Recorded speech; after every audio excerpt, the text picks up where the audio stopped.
good evening, and a very warm welcome to the third edition of Bibliodiversité, the International Online Fair for Independent Publishing and Independent Publishers, held in conjunction with the International Day for Bibliodiversity, which takes place every day on the 21st of September, so today. I'm going to start this moderation with a bit of housekeeping. So the roundtables, as most of you may know, are broadcast on the Bibliodiversité website and on the Alliance's YouTube channel. So if you do not consent to appear on the screen, please make sure that you turn off your cameras. There will be time for a Q&A at the end of the roundtable. However, during the roundtable, I would like to kindly ask you to remain muted. But of course, if you have any questions that you would like to post in the chat, you're very welcome to do so at any point during the event. I'm going to moderate this roundtable in English, but we will get responses from our participants in different languages, and there will be simultaneous interpretation into English, Spanish, and French. As some of you may have heard already, to listen to the interpretation, you can select the channel of your choice using the interpreting tab or interpretation tab that you will find in the menu at the bottom of your screens. And I'm taking this opportunity to very warmly thank the interpreters for the great job that they're doing as part of Bibliodiversité. It is my great pleasure and my honor to be chairing this roundtable on the theme of precariousness in independent publishing. And I would like to very warmly thank Laurence, Camille, and the rest of the team at the International Alliance of Independent Publishers for their kind invitation. To discuss this topic today, we are very lucky to have with us participants from 5 different publishing structures. And I believe participants who are currently located in no less than 4 different time zones. So I'm sure this will contribute to making a very rich, a very diverse, and a very interactive discussion around the notion of precariousness. I'm going to start with a very brief introduction of each of our speakers before we move on to the actual discussion. So today we have with us Azadeh Parsapour from Nogaam Publishing. Nogaam Publishing is based in London. It was formed in 2012 by a group of young Iranian immigrants. Nogaam Publishing publishes books in Persian and books that could not be published in Iran due to censorship. They have adopted a strategy that consists in offering printed editions for members of the diaspora and free ebooks for people living in Iran to ensure access to their publications. Nogaam Publishing not only published books originally written in Persian, but since 2018, they have also expanded their activities through translation activities into Persian with the launch of the Ulysses project. And I believe that Azadeh talked about that project yesterday during her reading entitled James Joyce's Ulysses in Persian. So welcome, Azadeh. Today, we also have with us Bridget Impey from Jacana Media. So Jacana Media is a South African independent publisher that has been in the business since 1991. Jacana Media produce books in the fields of the arts, natural history, lifestyle, fiction, South African history, current affairs, memoir and biography, children's books, and public health. So a very wide range of topics. They publish authors from South Africa and Africa as a whole, which includes authors of English expression, but also authors who write in different African languages. So very warm welcome, Bridget. We also have with us today Dorota Hartwich, who is joining us from Poland and who is representing Format. So Format is based in Poland and was founded in 2006. It publishes children's books as well as books for teenagers and adults. They publish a range of genres and authors that include well-known contemporary authors as well as international renowned authors, but also classical texts. And one of the specificities of formats is that they publish books not only in Polish, but also in French. And in fact, their catalog includes some 50 titles in Polish, 40% of which have been adapted from French books. So very warm welcome, Dorota. Also joining us today, we have Karima and Sol from Blast Edition, which are located in Toulouse, France. Blast Edition were created in 2019. Blast defends a literature of essays and political creation, a literature that thinks about the articulation of oppression and struggles, and aims to open up perspectives from the field of anti-racist, feminist, queer, and anarchist resistance. Blast publishes a range of genres that includes novels, poetries, essays, and hybrid books that include inclusive writing and aim to question norms, whether we're talking about language-related norms or any other types of norms. So very warm welcome, Karima and Sol. And finally, joining us as well today for this roundtable on precariousness, we have Nayeli Sánchez from La Editorial La Cartonera. La Cartonera was founded in 2008. It's a non-profit, independent, artistic, and artisanal publishing house that is based in Cuernavaca, which is 50 miles south of Mexico City in Mexico. La Cartonera published cardboard-bound books with covers made from cardboard collected in the streets of Cuernavaca in Mexico. And each of the books that they publish is therefore a unique object because each of the book has a cover that is painted by an artist that works in La Cartonera's collective or collaborative workshops. Focusing initially on local authors before widening their catalog, La Cartonera has published around 50 titles since its inception and publishes an average of around six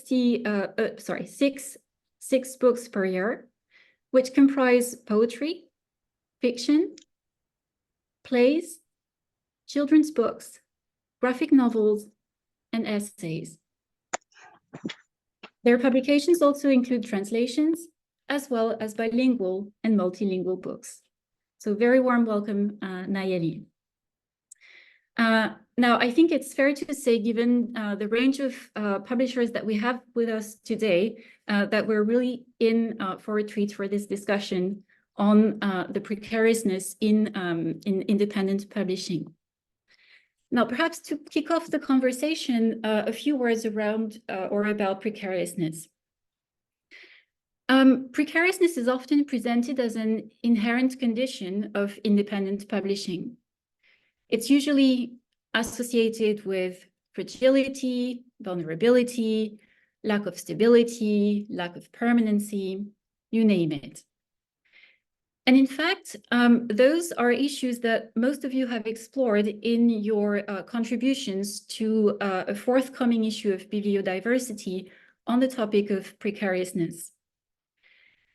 For those of you who are not aware of it, Bibliodiversity is a journal that exists both in digital and printed formats that is co-published by the International Alliance of Independent Publishers and Double Ponctuation. So I guess my first question for our speakers today on the theme of precariousness is, as publishing structures from different backgrounds, based in different locations, how would you define precariousness and how would you say it affects your everyday experiences as independent publishers? So perhaps we can start with you, Dorota.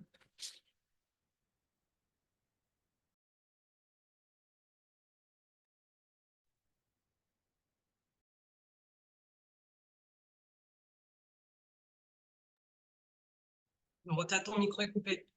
Dorota, ton micro est coupé. Ah oui. Bonjour, merci de m'avoir invité. C'est le sujet est très intéressant Thank you very much for inviting me, and it's a very interesting topic, and it's definitely part of our daily work. I'd like to start with the background and, well, the context uh, of the Polish market. Our country is quite big, with roughly 40 million of inhabitants, but the reading rate is extremely low. In 2023, we registered that 43% of the Polish population read one book along the year. So it's a very tiny increase compared to 2022. But for us, it's not big, it's not much, especially for independent publishing houses. And well, if we compare with other countries with big reading potentials, well, we have in France 90%, 89%. We also have, well, Denmark, Germany, Sweden, Czech Republic, with roughly 70, 80% of the population saying that, well, they read at least one book a year. Why is this so important for us? Well, because with our catalog, we are a very small structure. Since 2006, we are only 2 workers.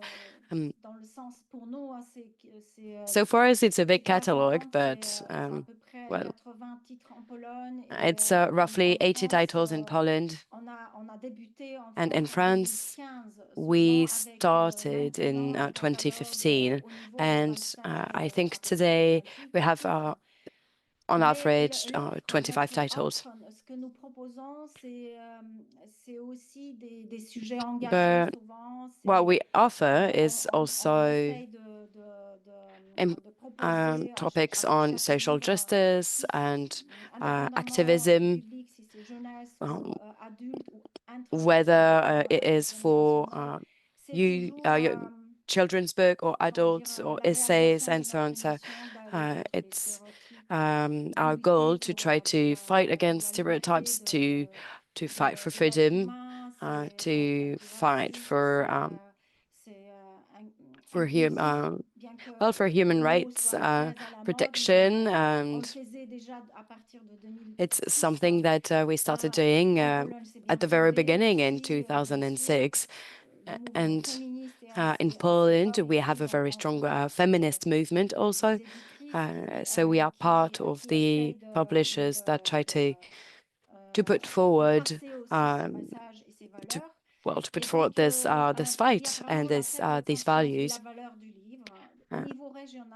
So in the country, there is not a big awareness of the value of the book. We almost don't have any book policies, whether being on the local, regional, or national level.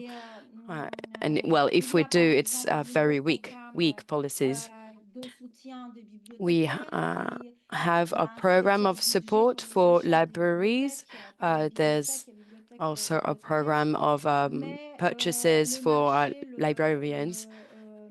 But unfortunately, the market is messing everything around, because the books are bought by the librarian only with 2 giants of the distribution that have a monopoly over the market. So this money received by the librarians goes directly in the pockets of these giants of the distribution and retail. Well, also vulnerable because the bookshops are decreasing in number. And well, if I have to give you figures, roughly the statistics say that one bookshop closes every 3 days in Poland. And if we compare to France, in Poland, currently there are 2,200 bookshops, and I think in France it's twice as much. I think 3,700 in France. And well, from my individual perspective as a publisher, well, a big vulnerability is also the issue of wage. I don't pay myself I, because the success of a book depends on the success of the precedent book, on the previous book. So all the money that was received for the previous book will be used to cover the production of the coming book. So we never know how much we are going to earn. And well, as independent publisher, I do have to, well, to make ends meet with other tasks. Work as a translator or publisher for other publishing houses. I have a small bookshop in the city center. And very quickly, we understood that we would not be able to make ends meet only with our work as our independent publisher. Bon, c'est à peu près un portrait de ce qui So this is for my perspective in Poland, or at least, well, the main points, I'd say. Thank you, Dorota. Karima and Sol, would you like to go next? Oui, avec plaisir. Merci beaucoup. Karima, tu me dis, est-ce que je commence ou est-ce Yes, que tu veux Karima, prendre la would you parole? like to start, or should I go ahead?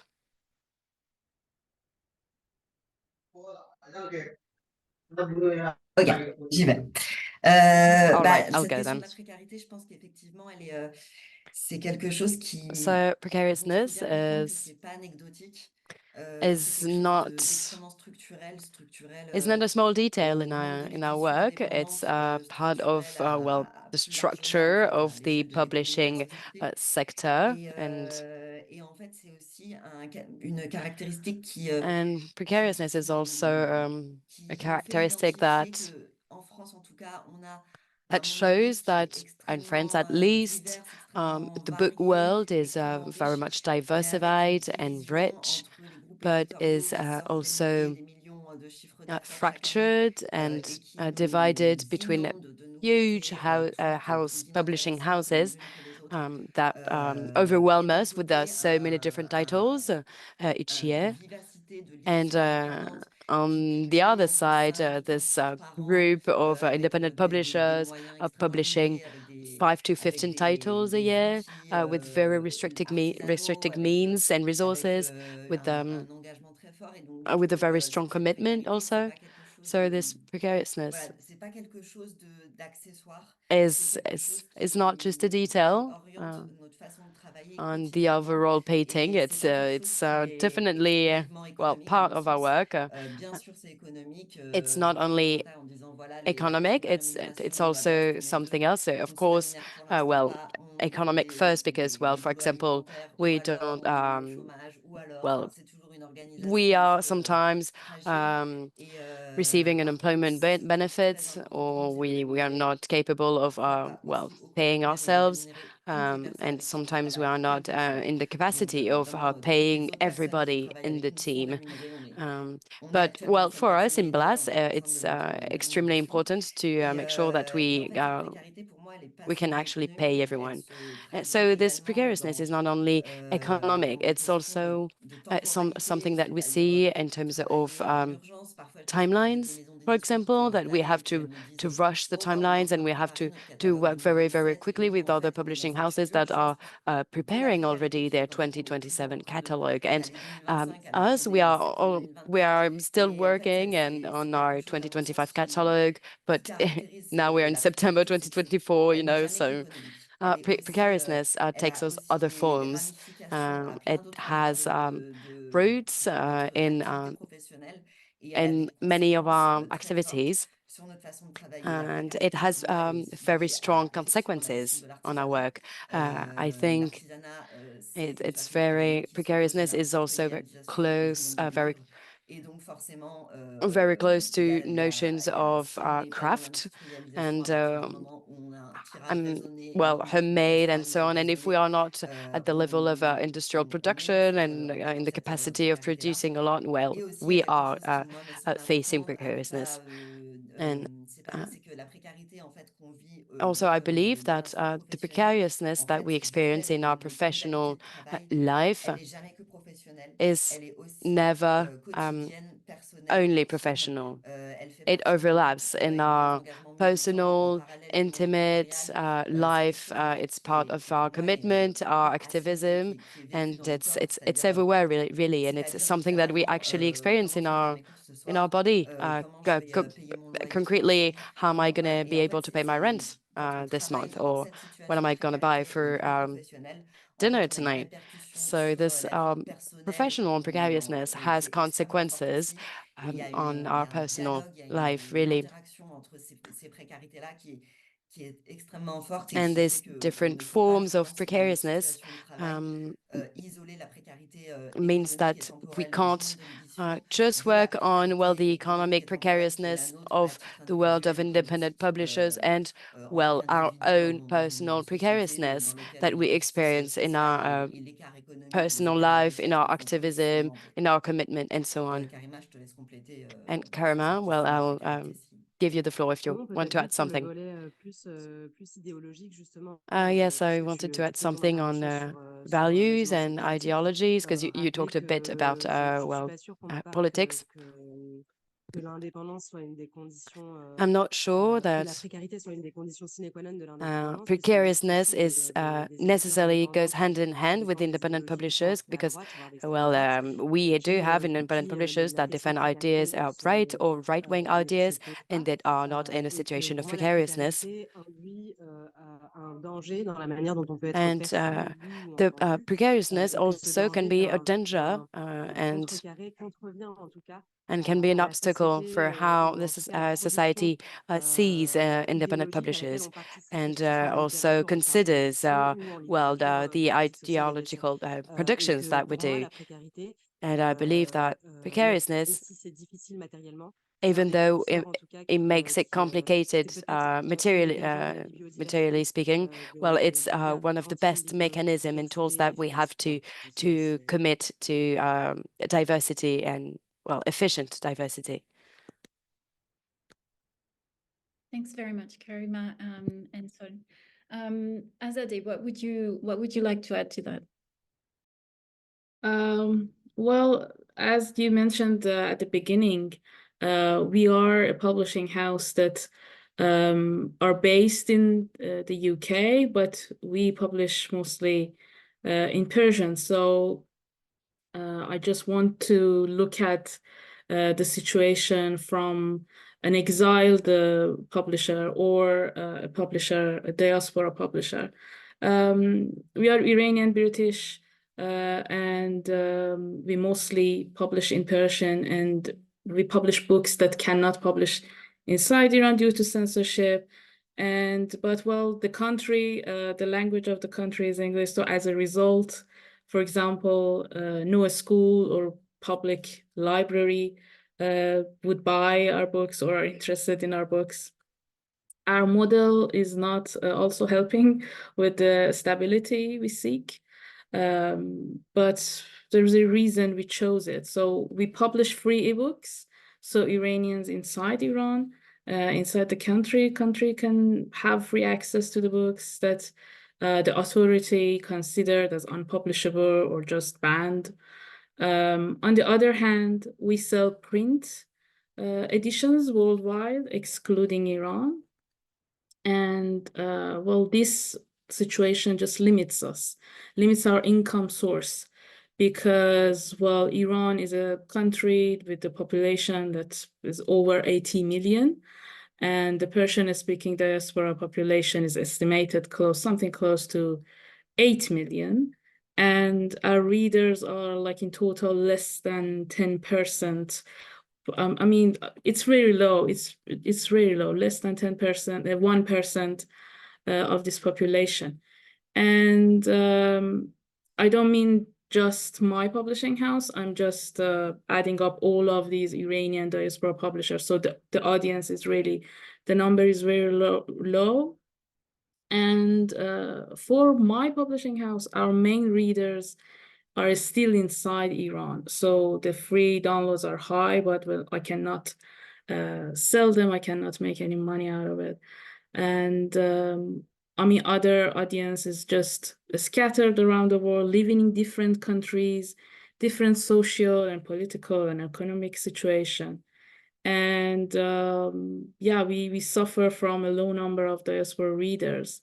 And many of them are reluctant to read, or some starting reading in their second language based on where they live now. And they have free access. The main thing is that they have free access, most of them, to any content or material in the second language. And it's different situations. So when we are choosing our titles, we choose titles or authors that are censored in Iran, or the topics, the sensitive topics that cannot be discussed, cannot be written about inside the country.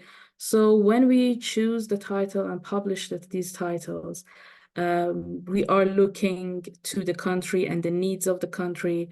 And but we are published for a slightly different audience, because our income comes from different angle. So this is like, and we are like hybrid, publishing house. We do a business, but it's not 100% business. It's like 50 advocacy and 50 business. So it makes it a bit complicated. Another thing that we discussed actually a few months ago with other publishing houses, Iranian publishing houses outside Iran, was that when we just present this book to diaspora, but the diaspora that we are talking about are mostly the first generation. When the second generation starts, maybe families wants to, teach the mother tongue to the children, but they are not going to be our readers. So we are always in a limbo. We don't know when we lose this readership. Do we keep this readership? How they expand, how they shrink? And as Dorota mentioned, for example, I cannot pay myself, and I do freelance jobs for other organization, and that makes it really difficult to give your full attention to what you do. And it's just a constant juggling. Thanks very much, Azadeh. Nayeli? Muy bien. Muchas gracias por la invitación y también por la Thank you invitación for para escribir. invitation and also for the invitation for writing. When they invited me to write this text about precariousness, I hadn't personally reflected about this, so I had to look for information of what it was. And then I was thinking, as publishing house Cartonera, we are not a precarious publishing house because we were sustainable a long time. But when we started revising of what precariousness is, and we think in economic terms, I personally realized that even though the publishing house is not precarious because it could stand itself a long time, and the books are paying the books that we are doing, the publishing house itself, it's being sustainable. And this is one of the ideas that we had since the beginning in 2008. So the idea is to maintain the publishing house without economic problems as a publishing house itself. But when we think about, for example, the publishers, nowadays we are two in the team. We have collaborators that work with us in a collective way, doing, for example, the covers, supporting us in, for example, trade fairs in different spaces. We believe that we are a precarious publishing house because the economic part is not able to cover those expenses. The publishing house lives from that, but us as collaborators, we cannot do it. We don't have an input to be able to sustain ourselves from the publishing house. So as many of you well said, we have other jobs that allows us to make a living. In my case, outside the publishing world, I come from the scientific part. I have a stable job to be able to cover the basic needs of a person. When you define precariousness, it has to do with the recognition that people know you, that people identify you. So regarding this, we have received this recognition. We have been working for 16 years, but at the same time, and in spite of this, we still have some limitations regarding what's around us. For example, what has to do with distribution, not with the dissemination, because one of the things that have helped us is that the dissemination of the publishing house Cartonera, and I talk about this in my text in Mexico in general, but in case of La Cartonera, we have achieved a dissemination that it's not always enough. They know us in some scopes many times, and maybe it has to do with the cultural environment in Mexico that people don't read that much, and they don't know, in many cases, publishing houses and even less independent editing houses, publishing houses as ours. So the distribution part becomes very complicated, and I would like to highlight this precariousness in terms of, knowing us well, we could sustain ourselves because we could stand along the years, but regarding in how we can, let's say, make the publishing house profitable, maybe it's not the case. We pay for the royalties for the authors with books. The books that the authors receive, it's kind of the payment for the royalties. Some university publishing houses do that. They give books to the authors so they can maintain themselves. So there is a precariousness towards the authors. Nevertheless, many authors come to this independent publishing houses because it's a different way of working. There is, let's say, this closeness may be different to that we have in other independent publishing houses, even though many of them work very hand in hand with their authors.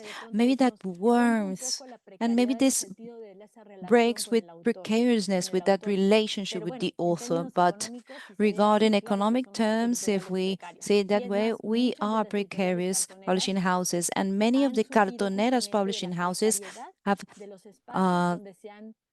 arise from the spaces that were created. Each one of them is different. I cannot make a parallelism for all the ones that are here in Cuernavaca in Mexico. We're a small city with a cultural niche that it's quite small but consolidated, that allow us to be sustainable. So that's my reflection. Thank you. Thank you very much, Nayeli. And Bridget?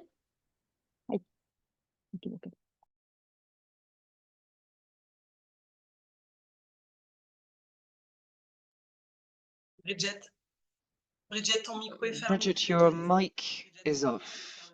You're muted. Thank you. So thank you very much indeed for inviting us to be here. And I'm saying us as in Jacana, and it's always us because it's Maggie Davey, my partner, and myself, who feel that together we have struggled, I suppose, to keep Jacana going. but it's wonderful to hear the various ways that all of us are seeing precariousness. It feels a little, I understood when you said, Nayeli, from Mexico, that you didn't understand what precariousness was in the beginning. And it feels that way somehow for us as well. We have been in business for 22 years, and we have survived so many ups and downs that it feels sometimes that we're robust rather than precarious. So we used to be owned by a media house who held most of the shares of the company. And in 2019, they had wanted to close us. So we bought back the company. We bought the company. And that felt very, it was perhaps a reckless thing to do, but it was very encouraging to be able to do that. And about a year and a half after that, we had COVID. And what we'd had to do when we bought back the company was, in a way, we were preparing for COVID because we had consolidated everything and looked very carefully at our finances and what we needed to do to survive. So we rode through COVID, as it were, a bit prepared. But it is always precarious. We're publishing with enormous potential around us. The publishers in South Africa are mostly publishing to an English-speaking audience, as are we. And there is so much more than that. There is an enormous audience of people speaking other languages who don't have publishing houses publishing for them. And so that is such a potential that we have. We are also one of the most unequal countries in the world. It's something that it's not something to be proud of, but it is something that affects everything that we do. So we don't necessarily have an audience to buy books because the economy has been so bad.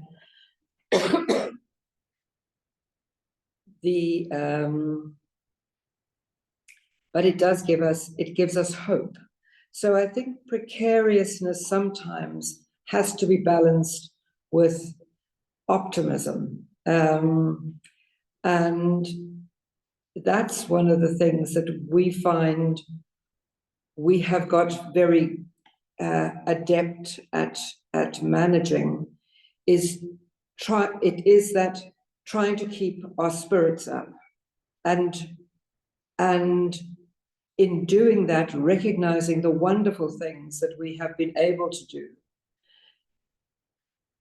in the face of all of the difficulties that are around us. Bookshops, as we hear everywhere, are not being as strong as they were. They're closing. Things are tough for them as well. And we have to look at other ways of reaching our audience. And so for us, our website and selling from our website is enormously important.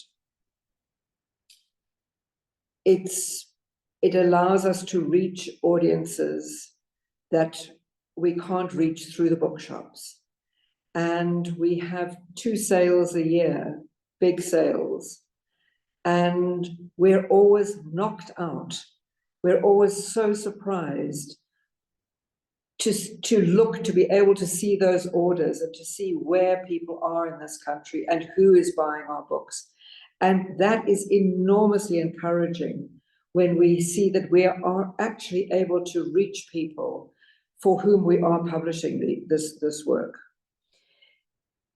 We also have another area of precariousness, which is the law and the way in which publishers are having to deal with being sued and having cases brought against them. So a number of years ago, we published a book about politics in a particular area of the country and detailed the points that made us worry that we would be sued by the deputy president. In fact, it wasn't him who sued us, it was another politician for 20 million rand. And I just can't do the conversion in my head right now, but it's a ridiculous amount of money. And that hasn't gone away. So that hangs over us. But we have to be ninjas in how we deal with it. We have to duck away and avoid that confrontation, because that would just absorb us and take up all of our energies if we had to give it any attention, and it doesn't deserve any attention. So it is encouraging to hear from all of you that you're here, that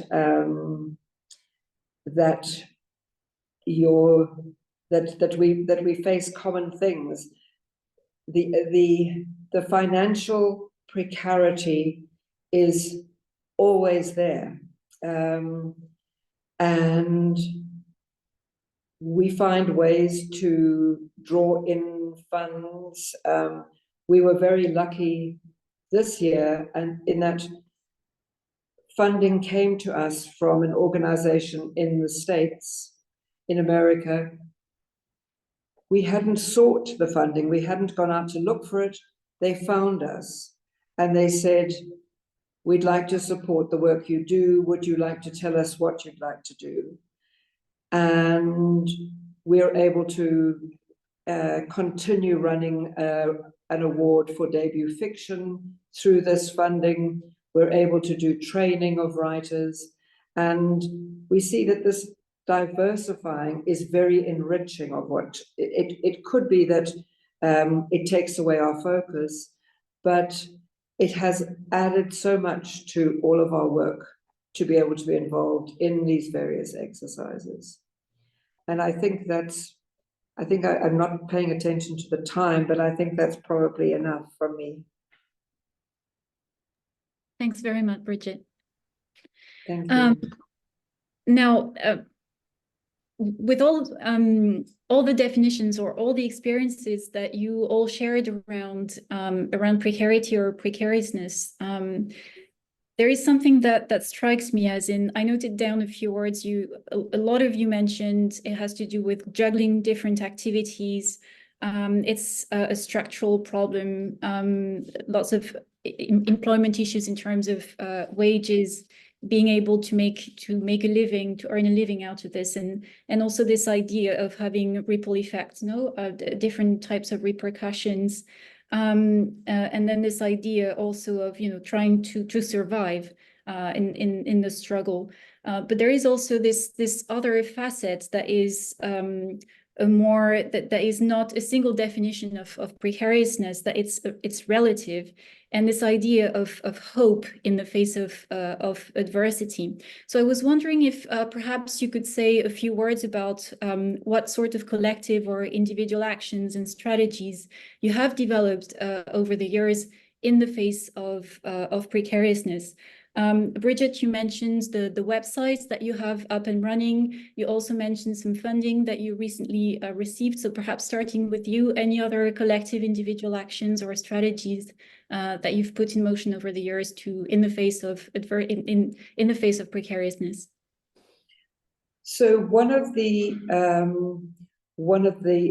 strategies that we've used is a way of working with academics who are involved with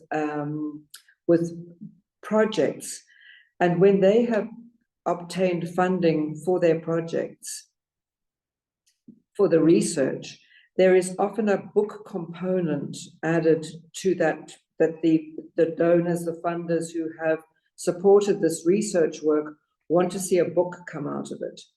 And this has been something that we have been doing over the years, is that we make ourselves available to produce the work. It needs to be work that is important and necessary. And the name of the list that we publish in is called Fanele, which means something that is necessary. And in this way, we can subsidize. And so a lot of what the juggling act and the things that we find are ways of cross-subsidizing. And so you do the things that are really, that are in your heart, that you want to do, finding funds from books that you might not automatically choose to publish, but that are important for the world. So we try not to do something really that would just be commercial, because it brings in the money, but that it keeps. And I think somebody earlier on was talking about the values and how that's so important to maintain, so that you have to keep your strong identity. And so that's one of the things that we have.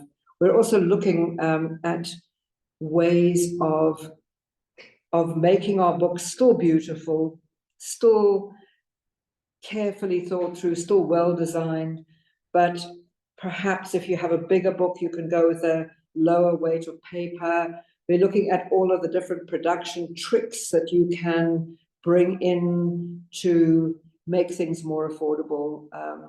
So we're always experimenting. Great, thanks very much. What about you, Nayeli? I was thinking in terms of producing books collectively. Has this, has this really shaped your strategies in terms of trying to fight against precariousness?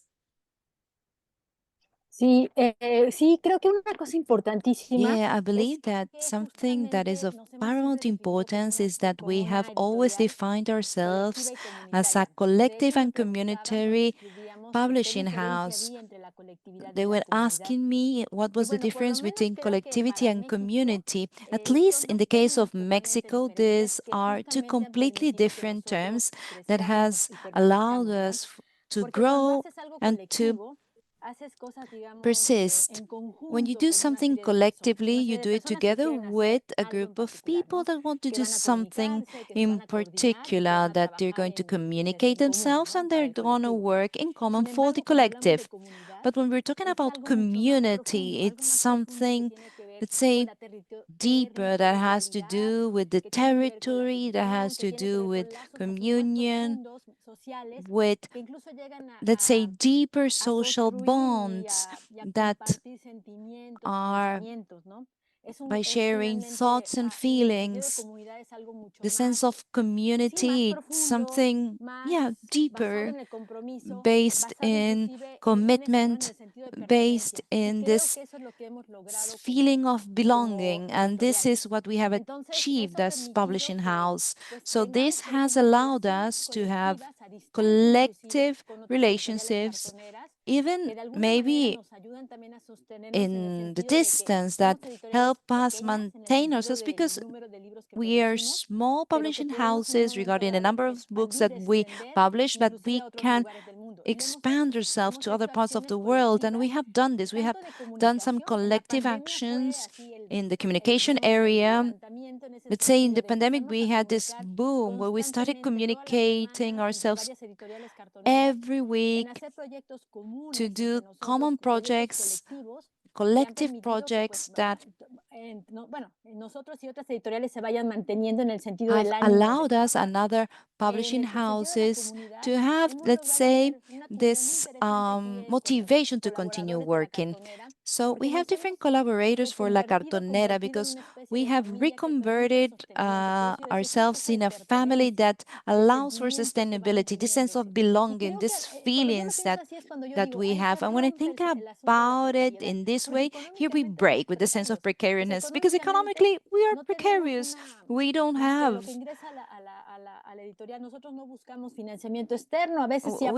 external financing. Sometimes we have institutional support. Maybe they support us to be present in some fair trades, to maybe to shape or transport books. This is a support that we receive from the institutions to take the books to a trade fair in the city of Mexico. But all the friends, the collaborators that have stayed with us along these 16 years are the ones who helped us to break with precariousness. Yeah, we have financial precariousness and will probably stay, but the part of communication, community, collective. We also work collectively with other groups here in the state, for example, with the people that has the book fair in their mother tongue. It will be in October. We have been collaborated over the past few years doing joint projects, and this allowed us to stay alive. So to maintain this community and this collective sense helps a lot. Our books sometimes are distributed with a lot of work, hard work, because we don't have ISBN, that this is one of the brands of the Cartoneras publishing houses, that sometimes this makes the distribution difficult. But we go to small bookstores or trade fairs, and that's where we can disseminate our books. But I'd like to insist, if it wasn't for this community, this collective sense, all the collaborators that Saturday after Saturday are there to work with us, would be difficult to stay alive. And this has been really the heart to break of this other type of precarious. I repeat, we are financially precarious, yes, but in the end, we are a collective and a community, and this is what helps us stay alive beyond institutions, I mean. Thanks very much, Nayeli. And I suppose this sense of solidarity, whether we call it community or collectivity, is something that is a driving force also with you guys, Karima, Sol, in terms of the collective, perhaps, in line with what you're doing as publishers.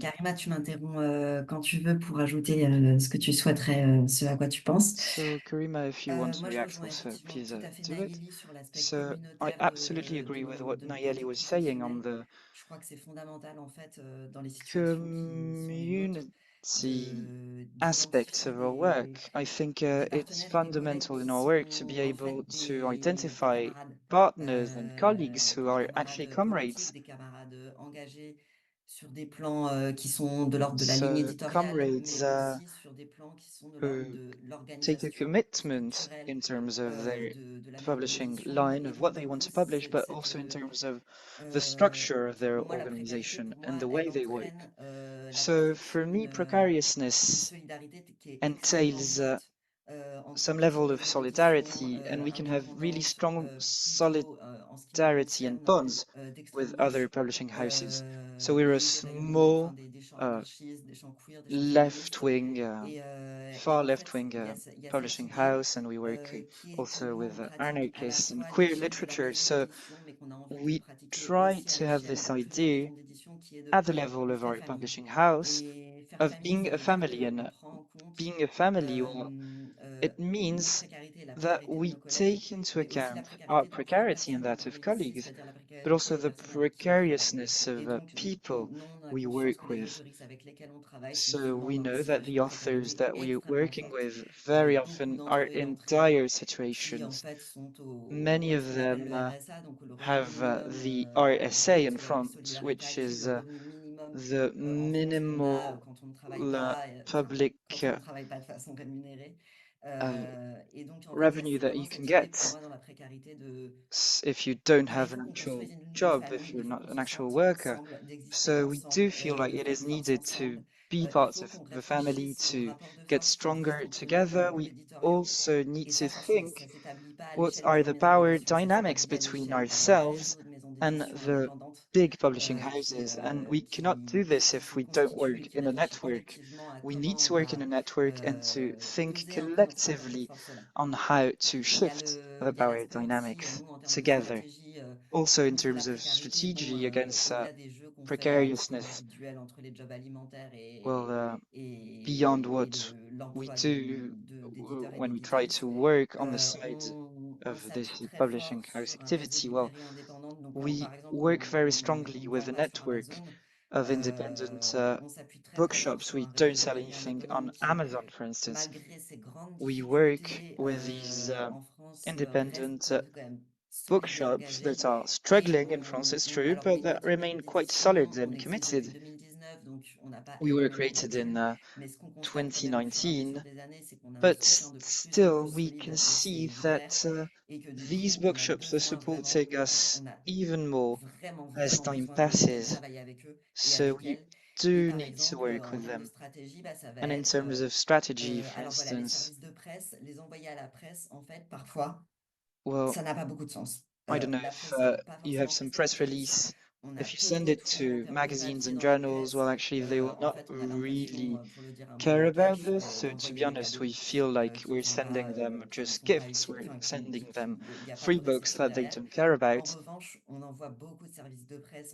But we do send a lot of books to bookshop owners, and we see that they still have a very strong bond with their customers. People who go there will know about what we're doing. The bookshops will be able to defend our work. And so this is very important for us to work with them. Also another strategy, but that has to do a lot with this one, is public funding. So we try to receive public funding,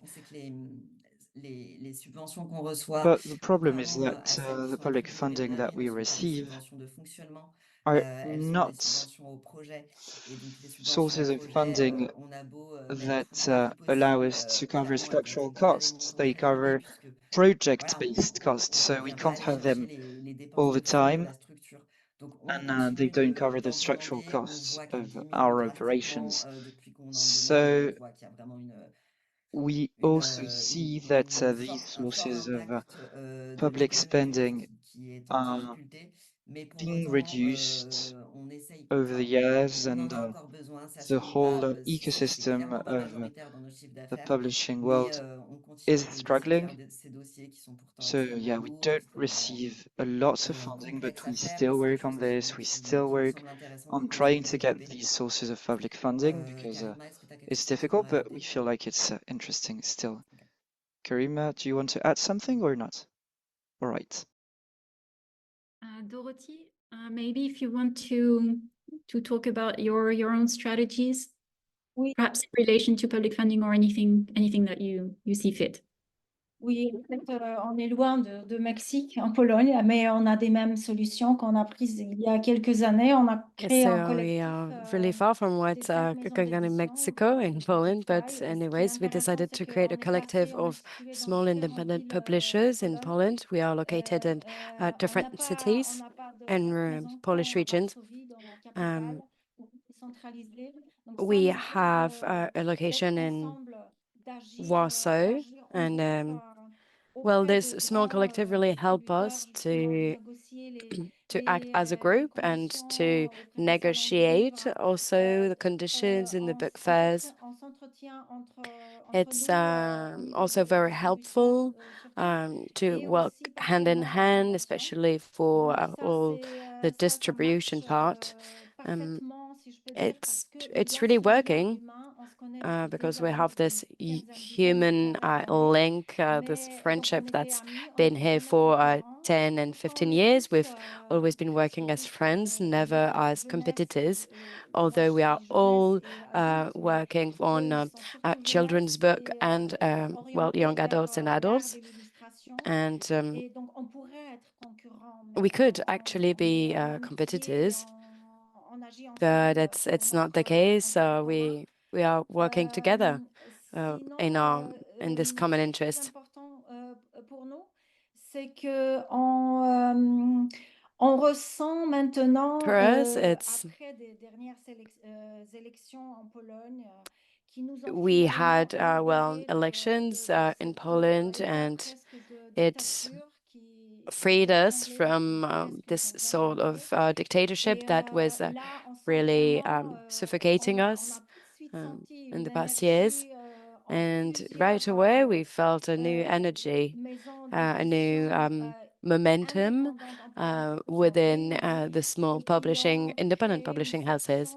section We gathered une section de l'édition and indépendante recreated de a la section structure of independent nationale, ce qu'on appelle publishers plutôt chambre within the National Institute for the Book chose, in Poland. mais chambre de livres où on est capable, mais ça a And lieu seulement en printemps 2023. It's very recent still. It happened in spring 2023, and at the beginning of 2024, we created this children's book section for the independent publishing houses in this institute. And I'd say that well, we are still making baby steps, and but anyway, we believe that this guideline that we have to try to reach the political stage, to get in touch with national, local, regional authorities is good. And we are On en discute en Pologne depuis in Poland. aussi une quinzaine d'années et c'est toujours un sujet repoussé. We are really trying to well secteur de la culture est en do our best, and Mais, unfortunately, the cette cultural loi, sector is elle n'a pas, suffering a elle n'a lot. jamais été And vraiment mis in sur la Poland, table et we had a very we had a law that was supposed to come aussi avec well, d'autres supposed to maisons be implemented, but d'édition, never actually happened. So we've been discussing with other publishing houses of the region. posé toute une liste de We propositions concrètes we co-created a auprès des list pouvoirs of régionaux, concrete proposals that we could do, entre autres, that we could avec, voilà, present toute une liste to de solutions local and prêtes regional authorities. à So it's a on list attend la of, réponse. well, Et decisions or toujours, proposals ici, that we would dans like to cette make, and we are chambre waiting de for the travail, answer. je And suis sûre que je vais continuer I believe, well, à on my réduire le local, nombre on my de personal tirages. level, On a réduit les I tirages think, de 3 well, 000 what we want is to reduce the number of surtout le nombre runs, de titres aussi. especially Et the c'est number of déjà titles. mis en place. It's Et something on we've publie implemented already. maximum 4-5 titres So par we an. are On a publishing décidé maximum de 4 to 5 d'investir beaucoup titles a plus year, de notre and we decided énergie to et invest notre more créativité, energy, de effort, and well, l'agence creativity en, and money also in communication communications, produire moins, mais faire plus and producing less, d'écho autour d'un livre but et creating more eco sociale, around one book or one title, relation humaine avec and generating justement more les libraires. social fabric Voilà, et aussi with the work we do. on continue aussi d'imprimer en Pologne. On And n'a well, jamais we are still printing in Poland. We never want to turn to printing houses abroad for ecological reasons, obviously. C'est à peu près les points So yeah, that's the main strategies that we try to to implement, to reduce, or at least to cope with this situation of precariousness. Thanks very much, Dorota. Azadeh, anything you would like to add from your perspective, and perhaps in relation to this idea of the community and the diaspora, or anything else in terms of the strategies that you've put forward in the face of precarity or precariousness? Sure. I mean, we cannot enough emphasize on community building, but we had to actually look at our readers and diaspora as readers, not just the publishers. Of course, we had to make this network stronger year by year, but we looked at the readers of the community, and they are scattered around the world. So we started in 2012, and since then we are just introducing this culture that what we do, why what we do is important. We are supporting these writers that cannot be published, inside the countries, why we should read them, why we should buy their books, and why you should, as an audience, support these publishers. And it has been successful, but very slow, and you need to just put so much effort on it, and you have like millions of things to do and focus on it. So it has been a slow but successful. You see the positive impact, but maybe that's not enough, and you constantly look for new initiatives. You have to. What, for example, Nogaam did was introduced a subscription, like annual subscription. So, Iranians around the world can pay, pre-order, or you just pay for like 6 books for next year, or 12 books, or 20 books for next year. So you just pay something, and then you can have, these free ebooks, and you can participate free in our events. And with this initiative, you can support. Of course, the number of memberships are not high, but we are trying to just promote it, and we have these supporters already. One of other things that I mentioned about, first generation and second generation, and the next ones, that maybe they cannot, they will not read like novels or research-based books in Persian. What was a gap in the market was children books. For example, I started a couple of years ago to publish bilingual children books, and that was really successful. And I mean, I know that children books, illustration is more expensive than just, working with text, but it was worth it, because I just added new readers to my publishing house, and it helped. And it just changed our perspective, because we only focused on, novels or research-based works for general adults. And in collective point of view, for example, there are few Persian bookshops around Europe and Northern America, in Canada and the US. And we try, to work with each other. We try to have at least, 2 or 3 copies of our books in these bookshops, so we can work each other, we can help,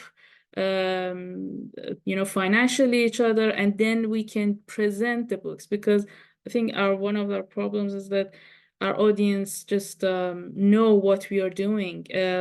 This year, we work on a collective catalog for the first time. It was not even all the publishers, but it was 12 publishers around the world just worked, and we just developed a collective catalog. So from every country, even inside Iran, you can download it and see it.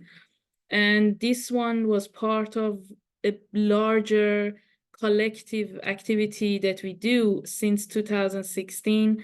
We started an annual book fair called Uncensored Book Fair, Uncensored Persian Book Fair. And This one actually, the International Alliance of Independent Publishers support us in it, and we just organize it as a tour.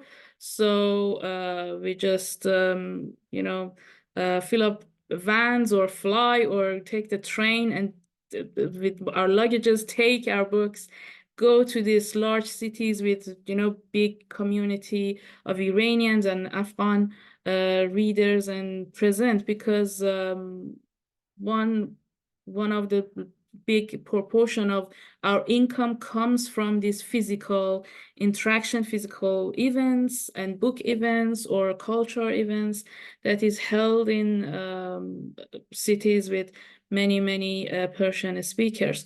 So yeah, I mean, these are a few of what we do, but I think it can't stop, and one thing never answers all of our problems. And yeah, I think we need to work with each other, especially as diaspora publishers, and see the gaps in the market and solve the problem with distributions. And yeah, that's my experience. Thanks very much, Azadeh. It's so beautiful and so enriching to hear what everyone is doing, and all the interactions and the points of connections between your different practices, and this sort of common ground that is the common ground of solidarity and commonalities. Now, I'm a bit conscious of the time, and I know we don't have too much time left, especially if we want to take questions at the end. I haven't been able to see any questions so far in the chat, but perhaps to sort of try and conclude the round table, I'm going to ask you, each and every one of you, if you were to give advice to somebody starting out as an independent publisher, what sort of advice would you give them to help them navigate precariousness nowadays in few words? Do you want to start, Azadeh, since you're here on my screen?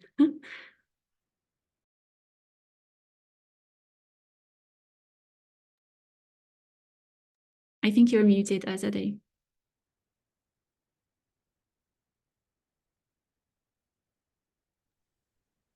Sorry. ¿Puedo? Sorry. I was saying, Azadeh. yeah, independent publishing is not for the faint-hearted. Be clear what you want to do, but review all the time where you are at the moment and the path ahead of you, and ask for support. Unite with others. Do joint projects. Consult. Be patient, resilient, and resourceful. Lovely. Thanks very much. Nayeli? Pues yo creo que una cosa Well, importante es I believe that something very important is communication. Communication among different publishing houses, and something that is paramount and that is part of my personal philosophy is to be open to learn day after day. We have to learn from each other, and we have to communicate, and we have to also realize that every publishing house is very different from each other, and they have many characteristics. We must not copy anybody. We have to be our own publishing houses to be able to answer to the need of where we are. And also, we have to create alliances, right? I didn't mention, but we, of course, are a part of the Independent Publishing Houses Alliance from Mexico, and it is key for us in La Cartonera. They help us to have a wider vision of the situation in Mexico. So allies are a key. But of course, we have to be real, and we have to learn every day. Muy bien, gracias, Nayeli. Dorota? Oui, moi je dirais croire à ce qu'on planifie à faire. I Donc would avoir say vraiment to believe in your actions, to also have a clear pathway where you're going, and to believe in it. Because if you try to satisfy everyone's need and satisfy the needs of a large audience, it's going to be complicated, and It's not the right way to go, I would say. So yes, I would say think about what you want and believe in the fact that yes, you can make it a reality. And I would add that don't think you will create a huge impact just by yourself. Turn to others. Try to look for people that are in a similar situation as you. Unite forces and think collectively.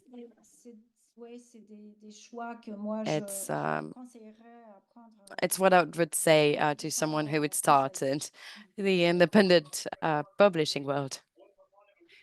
Thank you, Dorota. Karima Sol, what would be your advice?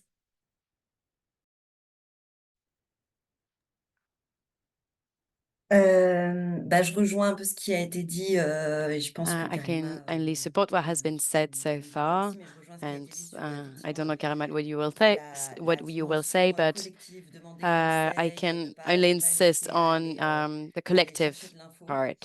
Turn to Je others, dirais ask for que help and effectivement, support, il and faut avoir le cœur bien cancel accroché et avoir and conscience canceling. I de would ce que say ça that coûte, yes, que là, there is là-dessus, also part voilà, of on est sur sacrifice. un endroit de travail It's a lot of où on compte pas nos involvement.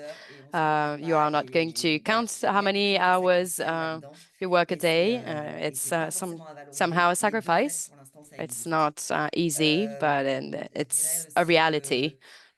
ne pas faire de concessions, ne pas faire de concessions sur la And qualité de ce qu'on propose, ne do pas faire de not make concessions au compromise prétexte on que the c'est promoté par quality un travail of qui pour what you propose in your nos publishing livres house. fonctionnent pas bien, No ne compromise on pas books voilà, that essayer de because you would be travailler, afraid it considérer wouldn't la vie work, it wouldn't be a éditoriale, la vie success, politique. and so on. Just C'est dur, stick c'est to vraiment your difficile parce values, qu'il y a des even moments though où it's on really va hard. se publier And tellement yes, dont je n'aime sometimes pas particulièrement le you travail, think that mais oh, qui if I pourrait me publish donc this voilà, very famous il name, y a en fait it's not very close to my values, but it d'essayer de would rester be droit economically aussi dans ce interesting. qu'on a Well, envie de faire.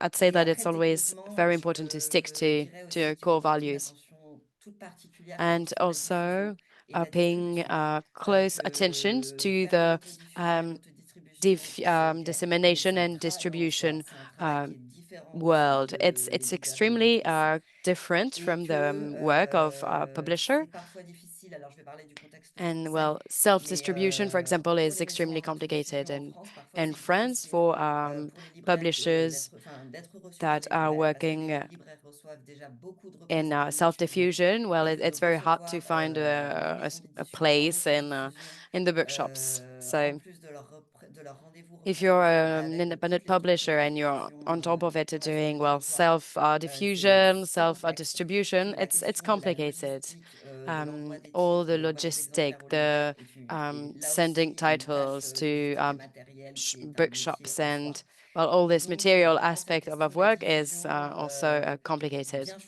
bien choisir quel est notre So canal de distribution, de choose diffusion dans les librairies, correctly your diffusion que and c'est vraiment une distribution réflexion à channels. mener en amont. It's Et dernière something that chose, you je have le to dis think parce about que j'ai ahead. en tête une personne qui a lancé une And maison d'édition récemment en last France, une maison advice, because d'édition I'm indépendante thinking qui of est someone engagée who launched a et new qui a fait pour ça independent un prêt à la banque qui est publishing autour house de 3 à recently. 40 000 euros. This person borrowed Et moi, je 40,000 me dis, ah, euros in the 40 000 euros, bank pour moi, to c'est the bank. énorme. And C'est well, quelque for chose me, que 40,000 je euros is n'ai pas. it's a Et en huge fait, je amount. crois que I c'est pas don't have that nécessaire. money.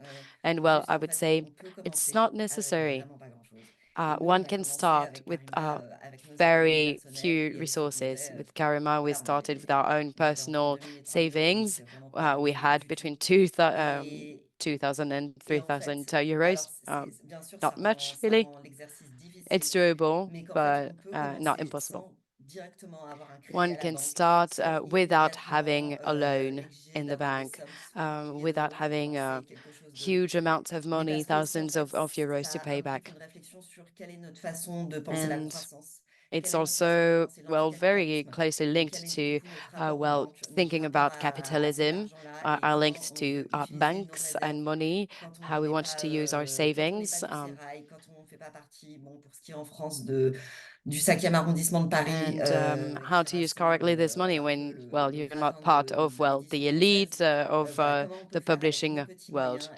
How one can survive in this world with a few resources. Well, I would say that it's possible even when you start with almost nothing. But beware, it's a lot to put on your shoulders. Karima, go ahead if you want to say something. C'est bon, okay. No, that's all Okay. good. All right, thank you very much. Bridget, any advice that you would give to I want to say two things, if I can.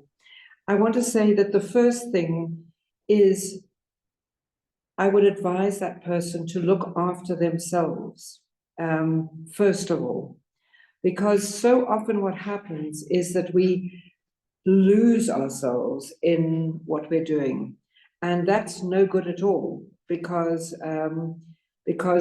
we are precarious.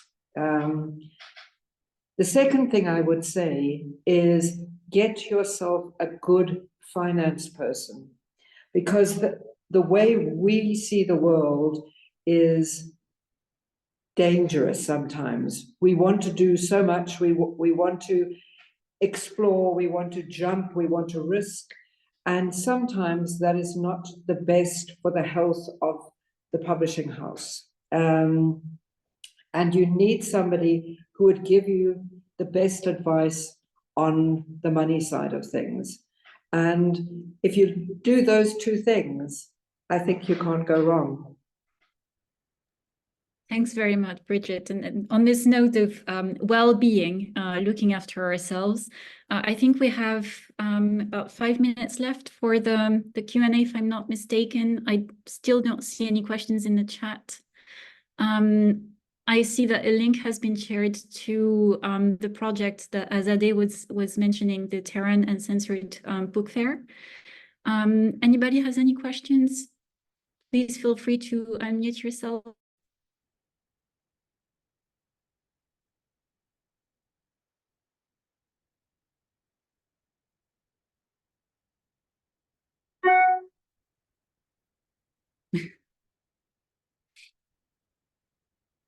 No?